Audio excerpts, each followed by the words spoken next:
Dan duplik dari hukum Joni Gerard Plate, silakan.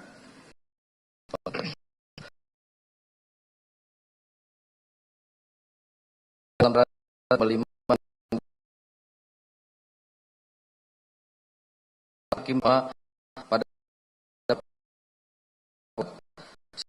pasal 180 B bersama duplik dan replik jaksa penuntut umum. Adapun replik ini merupakan kesatuan dengan nota pembelaan yang kami sampaikan di persidangan sebelumnya.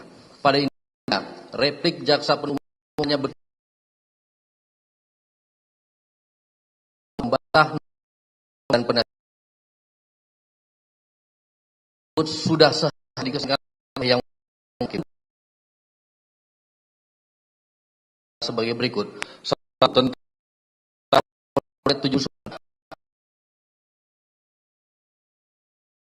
perintah jabatan dari Presiden langkah percepatan digital. Penjelasannya bahwa dalam menanggapi materi nota pembelaan melafsirkan isi minutes of meeting Rapim tanggal 13 Juni 2023 secara keliru dan mengabaikan fakta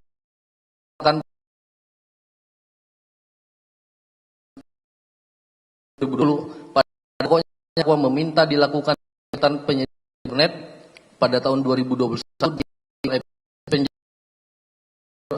dan mengarahkan penyediaan internet di 7 CAPEX menjadi CAPEX. Padahal minus yang kami lakukan secara utuh duplik ini terbukti tidak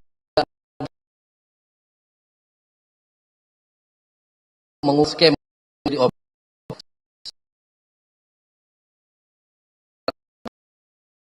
pasti terang membuktikan bahwa usulan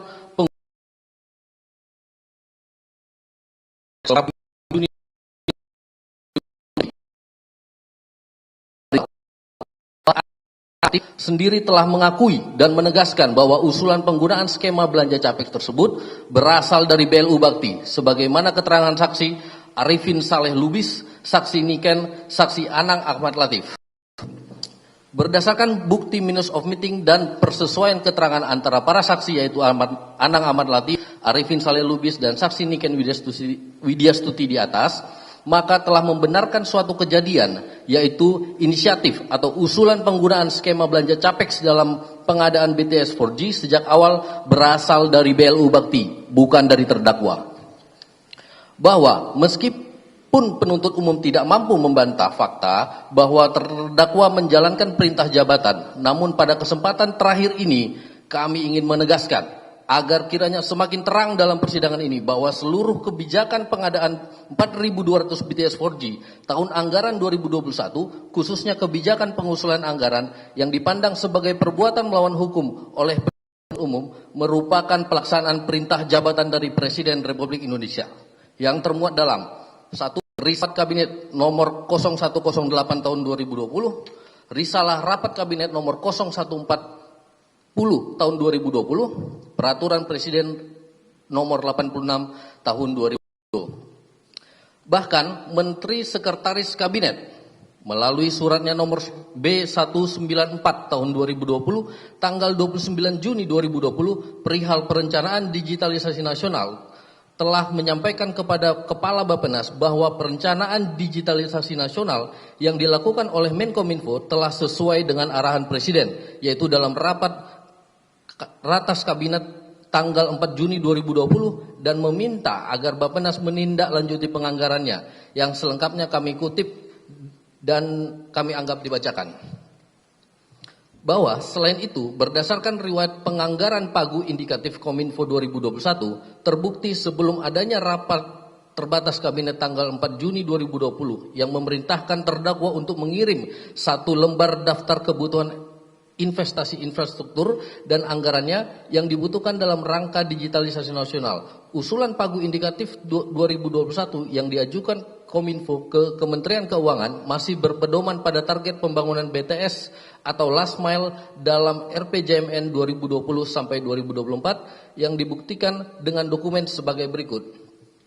Surat Menkominfo kepada Menteri Keuangan nomor B235 tahun 2020. Surat bersama Menteri Keuangan dan Kepala Bappenas nomor S376 tahun 2020 dan B310 tahun 2020. Fakta tersebut telah dengan terang membuktikan bahwa kebijakan menaikkan target pembangunan dan usulan anggaran pembangunan BTS 4G terjadi pasca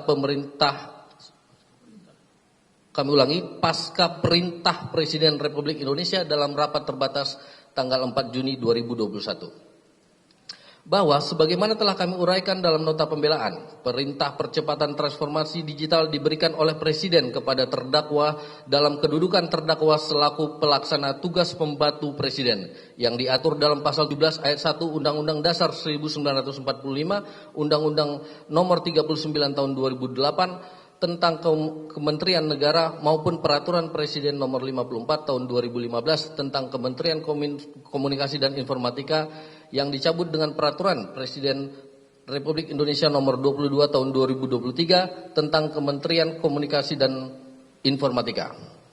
Dan sesuai dengan pasal 6 ayat 1 dan penjelasan pasal 6 ayat 1 Undang-Undang Nomor 17 tahun 2003 tentang keuangan negara yang dipedomani oleh terdakwa telah diatur bahwa segala kebijakan yang ditetapkan Presiden dalam rapat sidang kabinet merupakan pedoman dalam penentuan kebijakan pengelolaan APBN atau penganggaran BTS 4G. Dengan demikian adalah kewajiban terdakwa selaku pembantu Presiden untuk melaksanakan seluruh arahan Presiden dalam rapat-rapat kabinet termasuk arahan percepatan transformasi digital melalui pembangunan BTS 4G.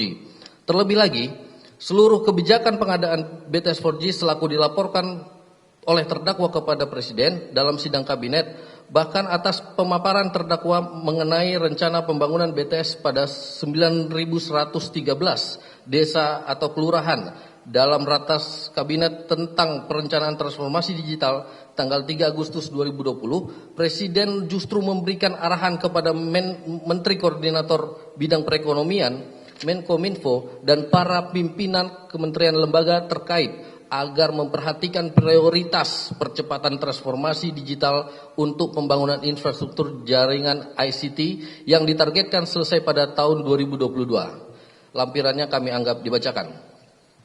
Berdasarkan fakta-fakta di atas, terbukti dan tidak terbantahkan bahwa kebijakan pengadaan BTS 4G merupakan perintah Presiden Republik Indonesia. Oleh karenanya, jikapun terdapat perbuatan melawan hukum dalam tahap penganggaran, maka berdasarkan pasal 51 ayat 1 KUHP, terdakwa tidak dapat dipertanggungjawabkan karena melaksanakan perintah jabatan. Kedua, tentang tidak adanya peran Galumbang Menak Simanjuntak dalam perencanaan pengadaan 7.904 BTS 4G. Penjelasannya, bahwa dalam halaman 3 huruf B replik mengenai peran Galumbang Menak Simanjuntak, penuntut umum menyatakan tidak sependapat dengan dalil tim penasihat hukum dan terdakwa. Namun, nyatanya dalam uraian repliknya, penuntut umum justru membenarkan dan sepakat dengan isi nota pembelaan terdakwa dan penasihat hukumnya bahwa yang terjadi antara terdakwa dengan saksi Galumbang Menak Simanjuntak dalam pertemuan di Grand Hyatt adalah perbedaan pendapat, bukan kesepakatan. Sebagaimana telah kami uraikan dalam halaman 359 sampai 362 angka 11 bab 3 analisa fakta nota pembelaan, perbedaan pendapat yang terjadi ialah sebagai berikut. Menurut saksi Galumbang Menak Simanjuntak, operator seluler tidak dapat berpartisipasi membangun BTS pada 12.000 desa atau kelurahan blank spot. Saat itu belum ada pembahasan rencana pembangunan 7.904 desa atau kelurahan.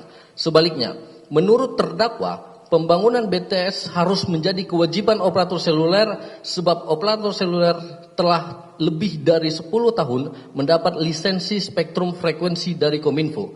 Namun kenyataannya masih terdapat 3.435 desa kelurahan di wilayah kerja operator seluler atau wilayah non 3T yang masih blind spot atau tidak ada sinyal seluler. Oleh karena penuntut umum juga telah mengakui bahwa tidak pernah terjadi kesepakatan antara terdakwa dengan Galumbang Menak Simanjuntak dalam pertemuan di Hotel Grand Hyatt, maka terbukti tidak ada peran Galumbang Menak Simanjuntak dalam kebijakan pengadaan 9.704 BTS 4G. Dilanjutkan oleh rekan kami yang mulia. Mohon izin melanjutkan yang mulia. Untuk poin selanjutnya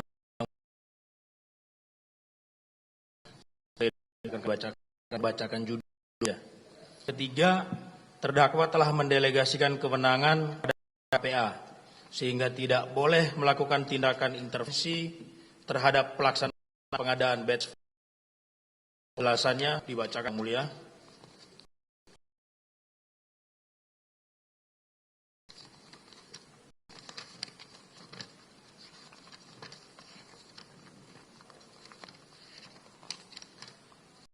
Poin keempat, laporan hasil audit BPKP menyatakan tidak ada pelanggaran dan tidak ada penyimpangan yang dilakukan oleh Menteri selaku pengguna anggaran. Penjelasannya dianggap dibacakan yang mulia.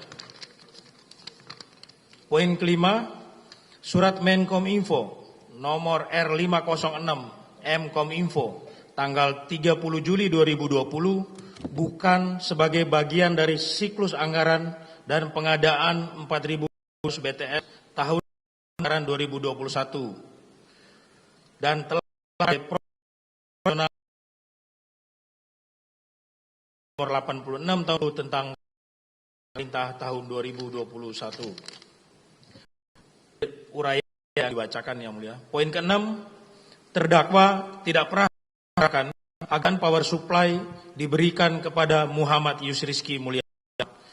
Penjelasan 6.1 bahwa apabila replik penuntut umum susun dengan benar berpedoman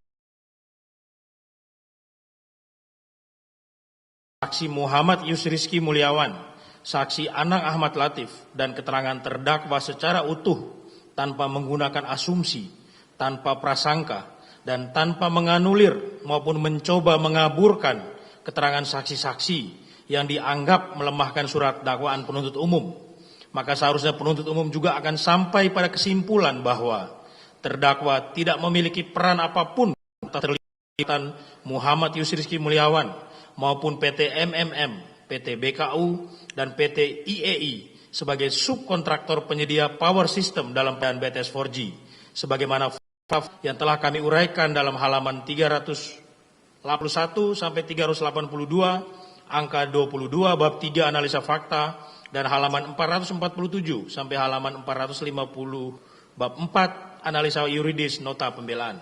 6.2 bahwa terkait keterangan saksi Anang Ahmad Latif yang menyatakan terdakwa meminta untuk melakukan penjajakan terhadap perusahaan Muhammad Yusrizky Mulyawan merupakan keterangan berdiri sendiri dan tidak memenuhi syarat soal syarat sahnya kesaksian berdasarkan pasal 105 ayat 2 KUHP karena a.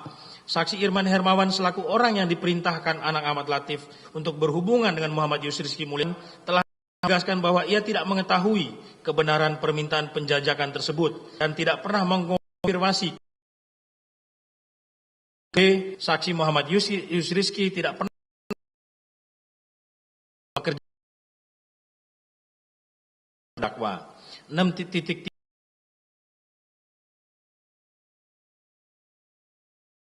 2023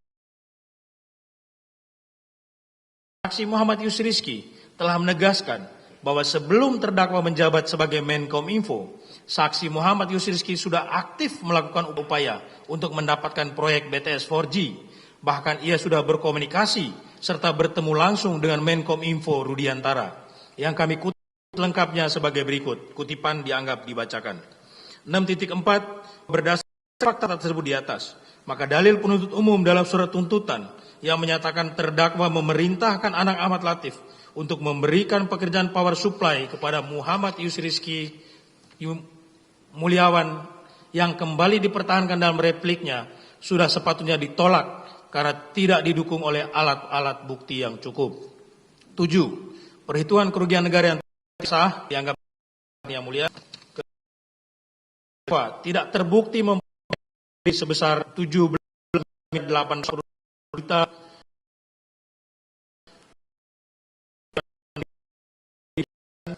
Sembilan, mengenai penjatuhan pidana pokok dan pidana tambahan.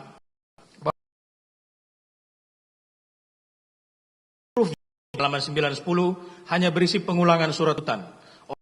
Olehnya kami tetap menetapkan yang termuat dalam halaman 490. Pada pokok menyatakan terdakwa tidak dapat jatuhi pidana pokok maupun pidana karena menunjuk pada fakta-fakta persidangan terdakwa tidak terbukti melakukan tindak pidana korupsi sebagaimana diatur dalam pasal 2 ayat 1 Undang-Undang Tindak Pidana Korupsi Jungto 5 ayat 1 ke 1 KUHP.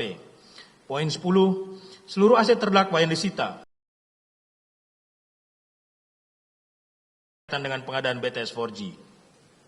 10.1, bahwa berdasarkan ketentuan pasal 38B ayat 1 dan 4 Undang-Undang Tindak Pidana Korupsi, proses pembuktian maupun dalam nota pembelaan, khususnya dalam halaman 491 sampai 48 nota pembelaan, terdakwa telah membuktikan secara lengkap dan jelas bahwa seluruh aset terdakwa yang disita dan dituntut untuk dirampas untuk negara dalam perkara ini seluruhnya diperoleh secara sah dan tidak berkaitan dengan pengadaan BTS 4G, dan bahkan aset berupa 3 bidang tanah terbukti diperoleh jauh sebelum terdakwa menjabat sebagai Menko. Aset kendaraan anggap sudah dibacakan dalam nota pembelaan.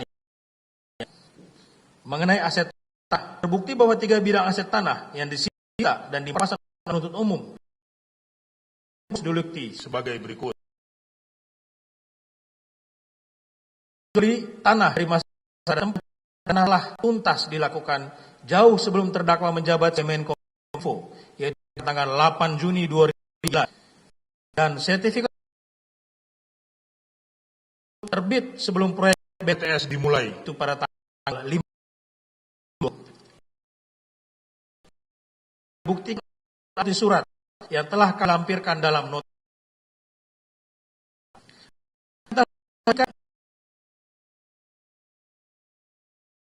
korupsi. Maka alasan penuntut umum menuntut perampasan terhadap tersebut.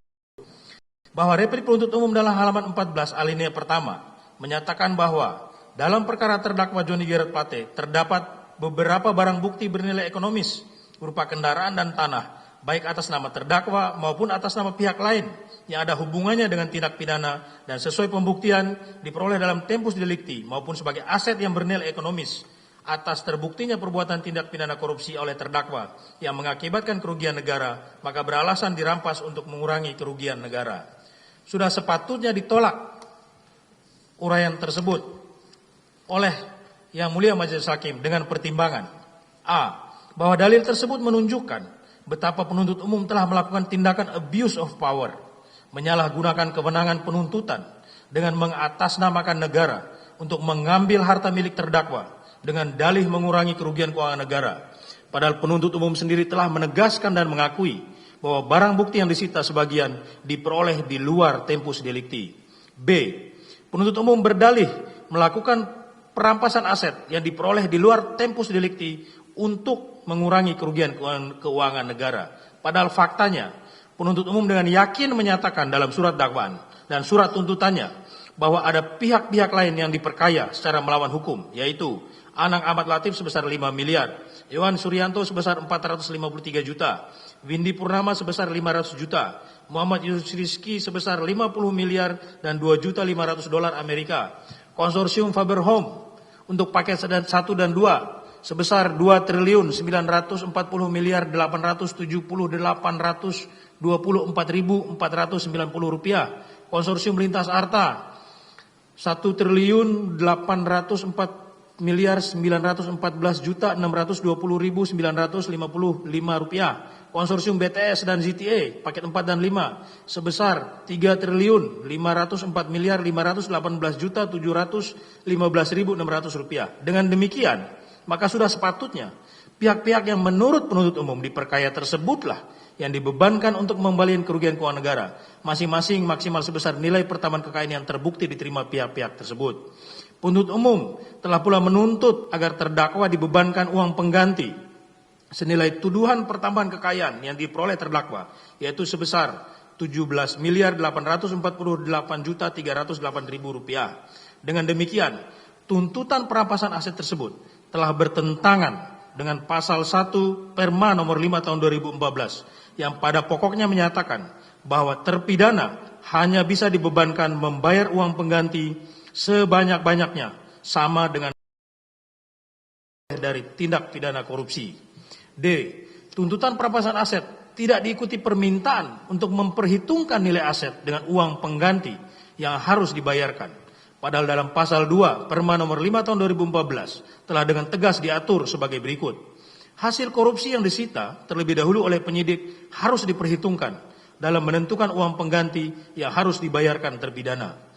Oleh karena terbukti dan tidak terbantahkan bahwa seluruh aset kendaraan dan tanah yang disita diperoleh secara sah dan tidak berkaitan dengan pengadaan BTS 4G oleh Belu Bakti dan terdakwa tidak terbukti melakukan tindak pidana yang didakwakan, maka sesuai ketentuan pasal 194 ayat 1 KUHP, sudah seharusnya barang bukti yang tercatat dalam lampiran 3 berkas perkara atas nama terdakwa Johnny Gerard Plate dikembalikan kepada pihak yang berhak sebagai berikut. 1. Barang bukti 1 buah mobil. 2. Barang bukti STNK mobil Land Rover. 3. Barang bukti berupa 1 buah kunci mobil Land Rover. Seluruhnya harus dikembalikan kepada pihak dari mana mobil atau kendaraan tersebut disita, yaitu dari Ibu Maria Ana Suwarni SH. 4. Barang bukti nomor urut 2.1, 1 bidang tanah berlokasi di Kelurahan Warloka seluas 45.170 meter persegi berdasarkan SHM nomor 01591 tercatat atas nama Johnny Gerard Plate. 5. Barang bukti nomor urut 2.2 tanah di Kecamatan Warloka, Kelurahan Warloka, Kecamatan Komodo seluas 34.934 meter persegi atas nama Maria Ana Suwarni. 3. Barang bukti nomor urut 2.3 berupa 1 bidang tanah berlokasi di Kelurahan Warloka seluas 37.390 meter persegi atas nama David Agustinus seluruhnya agar dikembalikan kepada pihak dari mana barang bukti tersebut disita, yaitu kepada terdakwa Johnny Gerard Plate. Majelis Hakim yang mulia, melalui kesempatan terakhir ini kami mohon agar dalam putusan nanti Yang Mulia Majelis Hakim dapat mempertimbangkan seluruh fakta-fakta hukum yang terungkap di persidangan ini secara adil dan bijaksana dan menjatuhkan putusan dengan amar sebagai berikut. 1. Menerima dan mengabulkan nota pembelaan dan duplik yang diajukan oleh penasihat hukum terdakwa. 2. Menyatakan terdakwa Johnny Gerard Plate tidak terbukti secara sah dan meyakinkan melakukan seluruh tindak pidana sebagaimana didakwakan oleh jaksa penuntut umum. 3. Membebaskan terdakwa Johnny Gerard Plate dari seluruh dakwaan jaksa penuntut umum atau setidak-tidaknya melepaskan terdakwa dari segala tuntutan hukum. 4. Memulihkan hak terdakwa Johnny Gerard Plate dalam kedudukan, kemampuan dan harkat serta martabatnya seperti semula. 5. Memerintahkan agar terdakwa Johnny Gerard Plate dikeluarkan dari rumah tahanan negara. 6. Memerintahkan kepada penuntut umum untuk mengembalikan seluruh barang bukti milik terdakwa Johnny Gerard Plate yang sebelumnya telah disita dan atau diblokir tanpa terkecuali. 7. Membebankan biaya perkara kepada negara. Namun demikian, apabila Majelis Hakim yang mulia beranggapan lain, penasihat hukum bermohon kepada Majelis Hakim yang mulia agar menjatuhkan putusan ini seadil-adilnya, ex aequo et bono. Demikian duplik ini kami sampaikan dengan keyakinan akan dipertimbangkan secara objektif oleh Yang Mulia Majelis Hakim. Jakarta, 6 November 2023. Hormat kami, penasihat hukum terdakwa Johnny Gerard Plate. Terima kasih Yang Mulia. Oke, terima kasih. Lanjut pembacaan duplik dari penasihat hukum Johan Suryanto. Silakan Pak.